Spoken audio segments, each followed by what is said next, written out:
My name's Rich Michael. I'm the fire chief here in Elk Grove Village, and welcome to the 2025 Public Safety Open House. We've got a fire department equipment on display as well as the equipment from the police department, and we're very happy to have you here. We've got some ambulances to show our medical equipment. We've got our fire equipment to show suppression. We've got a hazardous materials team working on a display over there, as well as our water rescue team and our technical rescue team. We've got a gorgeous day, and we're happy you're here, so please enjoy. If you have any questions, give us a call, and we'll be happy to talk to you. In addition to the outdoor displays here, we've got a fire equipment. We also have some vendors and friends of the department on the inside as well. So we've got picture opportunities, we've got face painting opportunities. Nightcore is here, our CERT volunteers, we've got some comfort dogs, as well as folks from Ascension here. You can get a flu shot if you're up for that too. So again, we thank our partners. We've got the Salvation Army out here with some supplies for drinks and snacks for folks. It's going to be a great day, and we're happy that you're here. Thank you.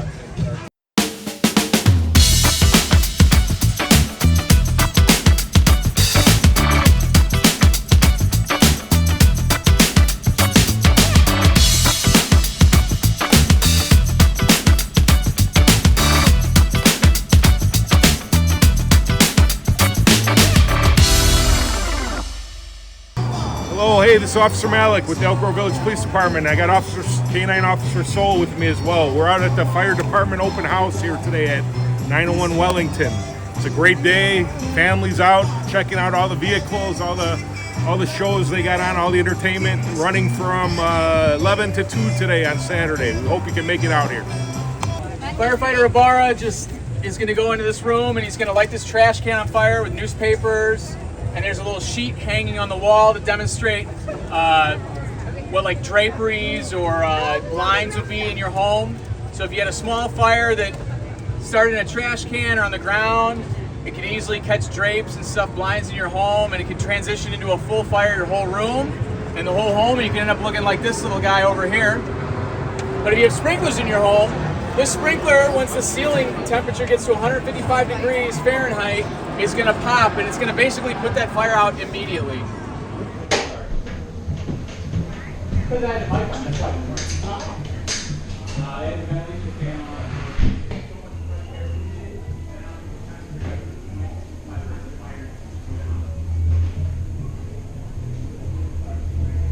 Trying it again.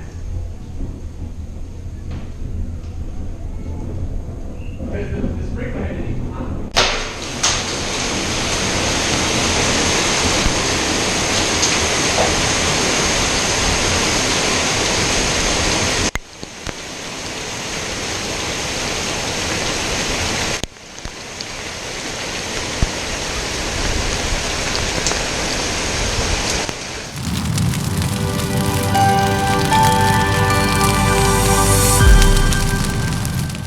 My name is Jim MacArthur. I was with the fire department for 30 years. Came on January 2nd of 1973 and then retired 30 years later. Well, when I came on, it was a combination of full-time career guys, and we had quite a few paid on call at the time. So it was a good mix. Paid on call back then were active group. So we learned a lot from them because they had been involved for quite a while. Yeah, when I first came on the department, my first assignment my rookie year was over at the Greenleaf Fire Station, station number 9 at the time. Since then, the numbers have changed given the agreements with all the other communities around us and central dispatching. But I was at Greenleaf Station my first year. Lieutenant Don Langland was my company officer. I believe Ron Turnberg was the apparatus operator, and then Don Kuhn was my shift commander at the time. Yeah, there's probably, 30 years, there's quite a few calls, but there's 2 or 3 that really still stay with me. One, we had I was on shift the day the Colombo murders occurred. I wasn't in the district that responded in, but I was on duty, and that just really, it made national news. It really impacted the village, the community. That certainly was one.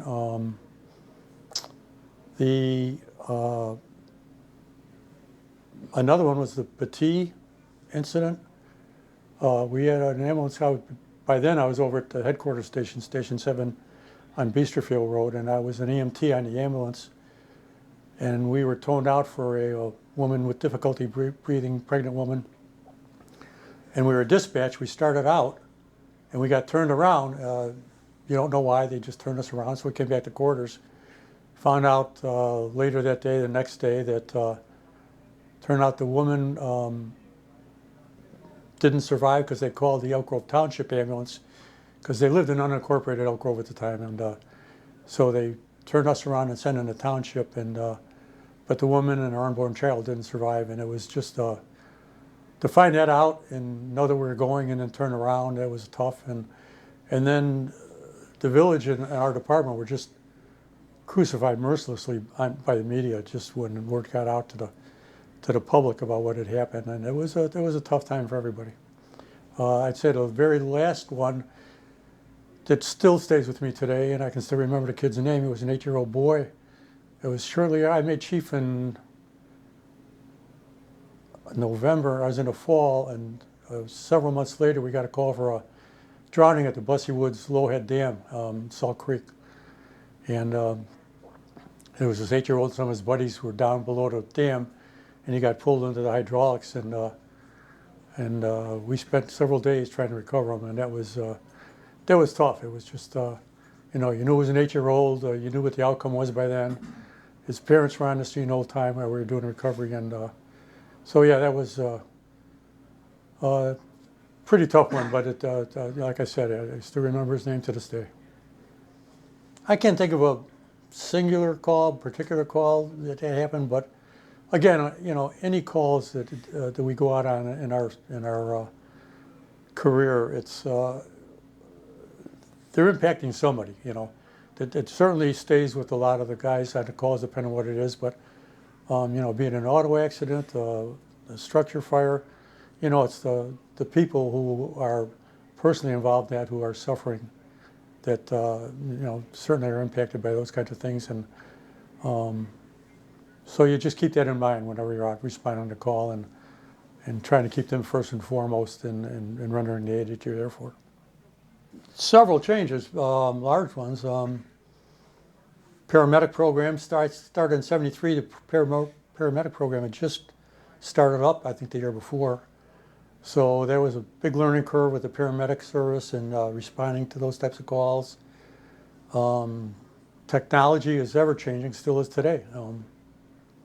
So all the technological changes that come along, the improvements in the equipment used, the gear, there's just a lot to learn, and it's not a stagnant process. You're learning every day with all the new things that are out there. Without a doubt, it was the tiller truck. I was a blue shirt firefighter at the time,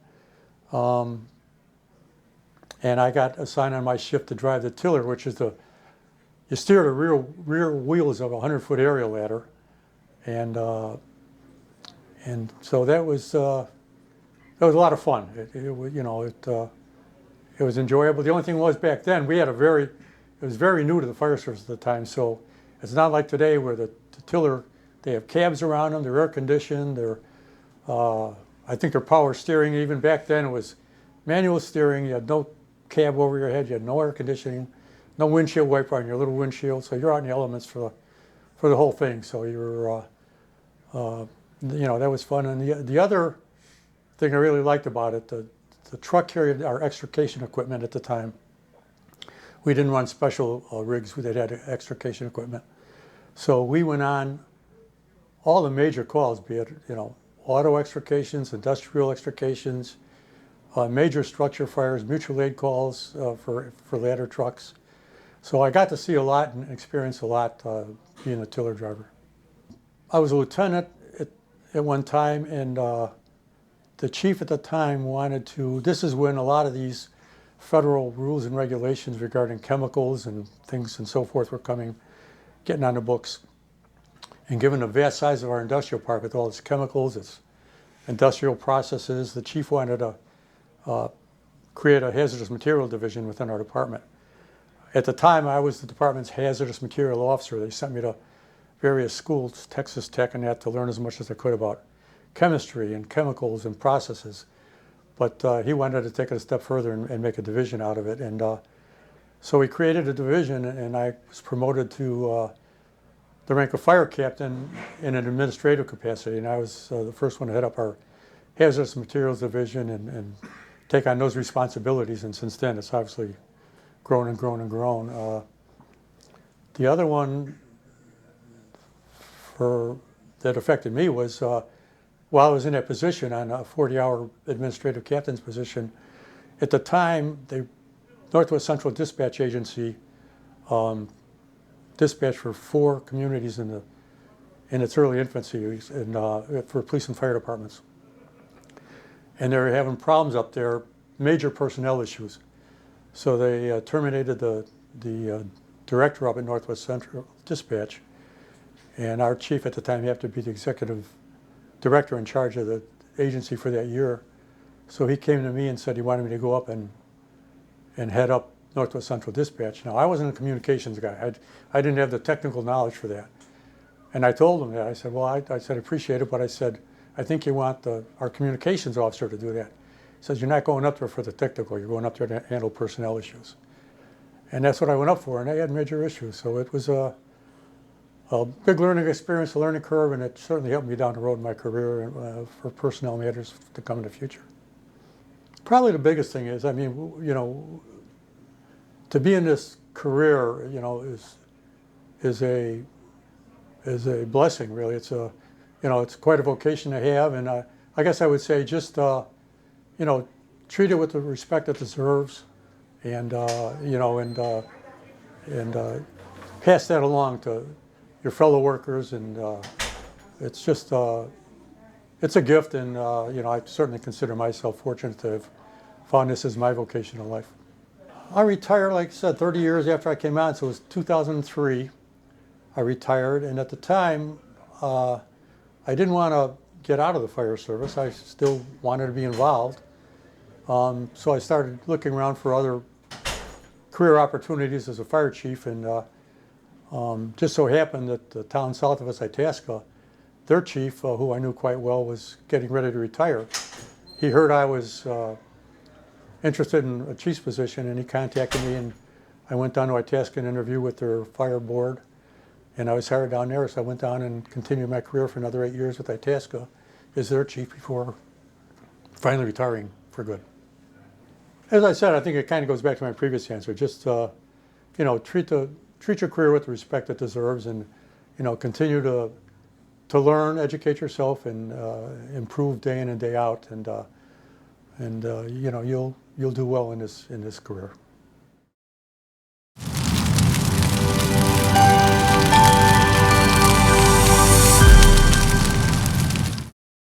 My name is Michael Turner. I was a lieutenant on Elk Grove.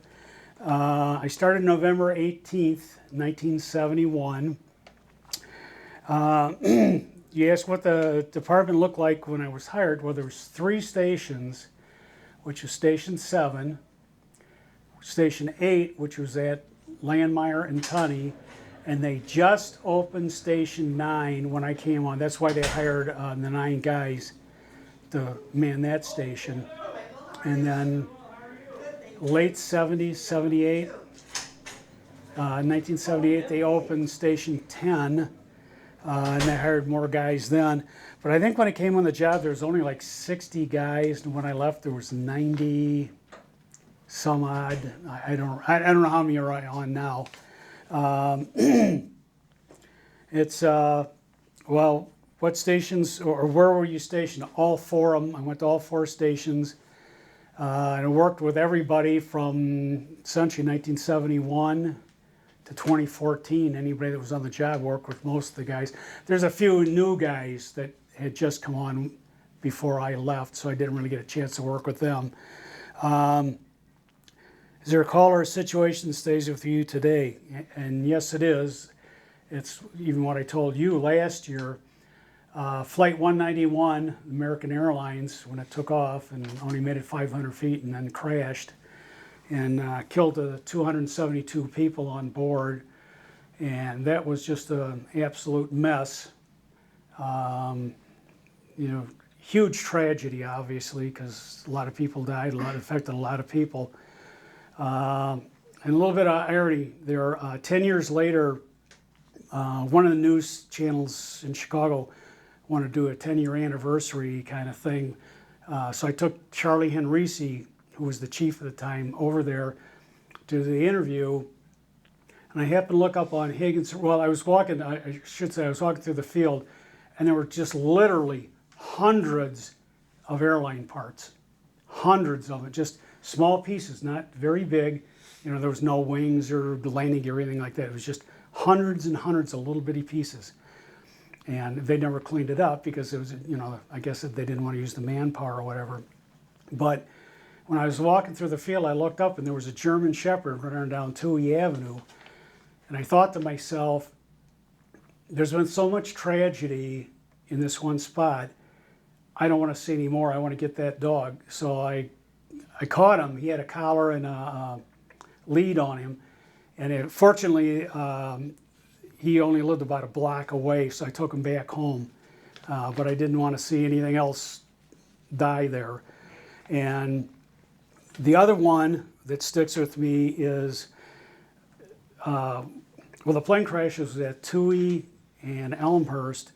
This was on about Elmhurst and Greenleaf, so almost, I had two major things that I remember almost in the same spot, within a couple miles, maybe a mile of each other. Lady was in a car with her 6-month-old baby. She made a U-turn right in front of a semi that was doing about 40 or 50. And we did everything we could. There was a guy named Al Lutter who did CPR in the back of the ambulance. And this was the day before paramedics. This was, you know, we did everything we could, gave him first aid, everything. We put him on the back, this little kid on the backboard, it was a little baby. And he did CPR on that kid all the way from essentially Greenleaf and Elmhurst all over to Election Brothers. Of course, the baby was dead.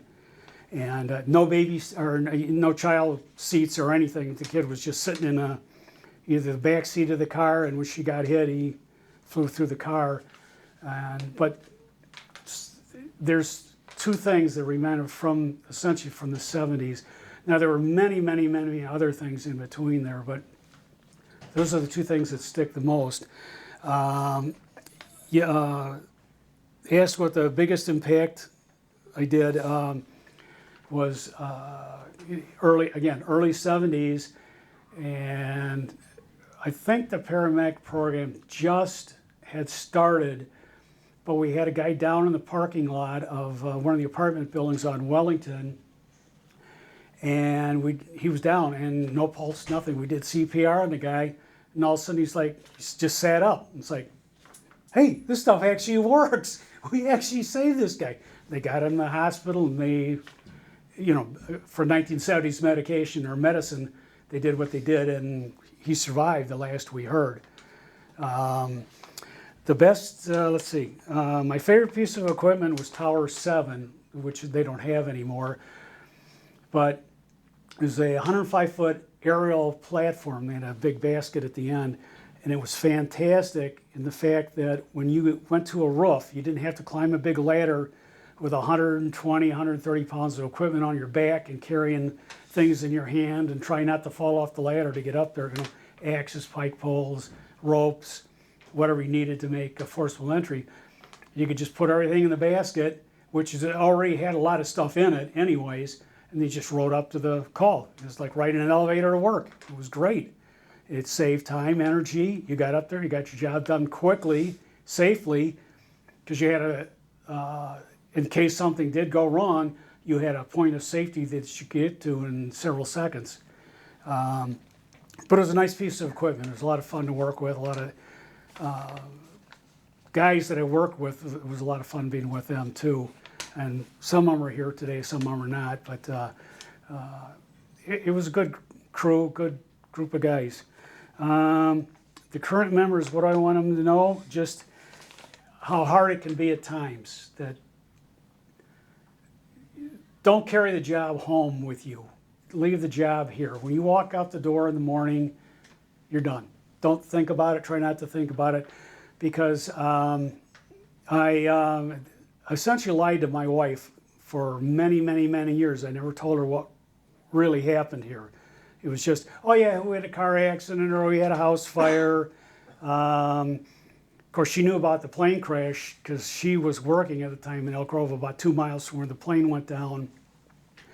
And she said, we didn't know what happened. Just there was a big rumble.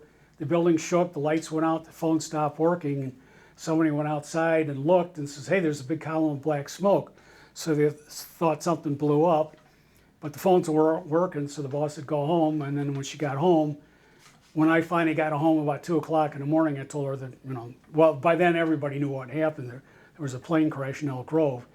So, but I never told her anything about it. Just, yeah, I was there, I did what I had to do, and I went home. The same thing with the, anybody that died or anything. It just said, yeah, we had a bad call, and it didn't quite turn out right. But you gotta you have to leave it here. But you asked what one piece of advice would I give to current members is you got to keep a sense of humor. Again, what we deal with is tragedy. Most people in their lifetime, grandma, grandpa, mom and dad die, okay, that's it. We see that every day. And you see it maybe 4 times in your lifetime. But we see it every day. And so you got to keep a sense of humor about yourself. Again, leave it here. Don't take it home with you. And the other thing, keep your family close. Always, always, always use your air masks, because now they're finding out with all the chemicals, everything that we're exposed to. Because I have 2 different types of cancer. Both my doctors kind of attributed to the job. Maybe yes, maybe no. Again, the studies still have to be made on it, but they're pretty sure, because I know we used to use AFFF, which is the aqueous film forming foam to fight chemical fires, and they're finding out that causes prostate cancer. And there was another type of cancer that I have, a lymphoma, that when I was diagnosed with it, there was only 3,000 people in the United States that had it, that they knew about it. And they were trying to make a connection between the fire service and what this type of cancer was. But I don't know if they ever did or not, because I never heard anything more about it. But the main thing is just keep your family close too. Just, your family's your support unit. And you just gotta, again, sense of humor, keep your family. And the main thing for all the new guys is situational awareness. Practice it all the time. Think about what you're gonna do if this happens. You go into a restaurant. How do I get out of this restaurant if there's a fire or a crazy person coming in? And if you practice it, when you get on the fire scene, it comes second nature. So I crawled into this building and suddenly this thing flashes over. How do I get out of here in one piece? So you got to just pay attention to what's going on around you and just do the best you can. So that's it, I think.